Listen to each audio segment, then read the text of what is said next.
তো আগের মিনি ব্লগে বললাম আজকে আমার হাজব্যান্ড আসবে আমায় নিতে, মানে আমাদের আনতে এখান থেকে। তো আমি তো আবার এসেছি, তোমরা তো জানোই।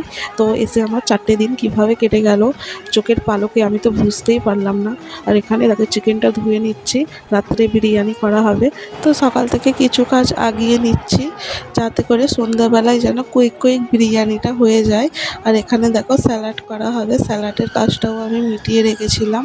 আর এটা খুব ভালো করে কেটে আমি ফ্রিজে রেখে দিয়েছিলাম। জাস্ট রাত্রিরে একটু লেবু চেপে একটু নুন দিয়ে স্যালাডটা জাস্ট রাত্রিবেলায় নুন দিয়ে মাখিয়ে নেব। আর এখন ফ্রিজে রেখে দেবো। এগুলো কিন্তু পরিষ্কার করে নিলাম। আর এখানে কিন্তু ভাতের মাড়টাও আমি গেলে নিচ্ছি।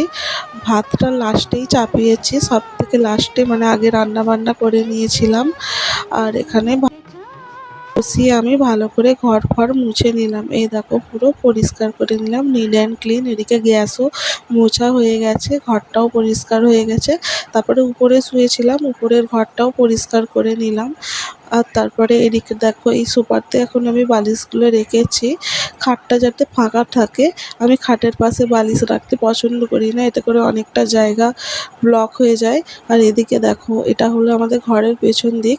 আগে কিন্তু পুরো জানলাটা খোলা যেত, উইন্ডো এসিটা লাগানোর ফলে ওটা আর খোলা যায় না। আর এখানে আমি আয়নাগুলো একটু পরিষ্কার করে নিচ্ছিলাম, কারণ আমার মা এসব মানে করার সময়ও পায় না। আর আমার মা খুব একটা উপর ঘরে ওঠে না। তারপরে ভাত ফাত খেয়ে চলে এসেছি দুপুরের ঘুম দিতে। এই দেখো এসিটাও অন করে নিলাম। দুপুরে না একটু ভাত খেয়ে ঘুমালে আমার খুব কষ্ট হয়, তার জন্য চলে এসেছি। আর এখানে শুয়ে পড়লাম মেয়ে আর আমি। আর তারপর সন্ধ্যেবেলায় এই যে প্রিপারেশন শুরু। দেখো আমি কিন্তু ওবেলাতে চিকেনটা কেটে ধুয়ে ভালো করে নুন আর হলদি মাখিয়ে রেখে দিয়েছিলাম, সেটাকে ভালো করে ফ্রাই করে নিচ্ছি। আর এখানে ব্রেস্তাও ভেজে নিয়েছি। আর এদিকে কিন্তু পাঁপড় ভাজবো। এই দুটো কাটা, মানে এই লম্বা, এগুলোকে তো এখানে সাঁকি বলা হয়, এগুলো ছিল আমার মেয়ে খায় তার জন্য ভেজে নিলাম। আর এখানে পাঁপড়গুলো ভেজে নিলাম, চাটনি দিয়ে খাওয়া হবে। এ দেখো ডিব্বাতে ভালো সংরক্ষণ করে রাখলাম, পরে চা দিয়ে খাওয়া হবে আবার। আর এখানে বিরিয়ানি রেডি, জাস্ট আমার হাজব্যান্ড আসবে আর কি দেবো। ওকে বাই, আবার কালকে দেখা হবে।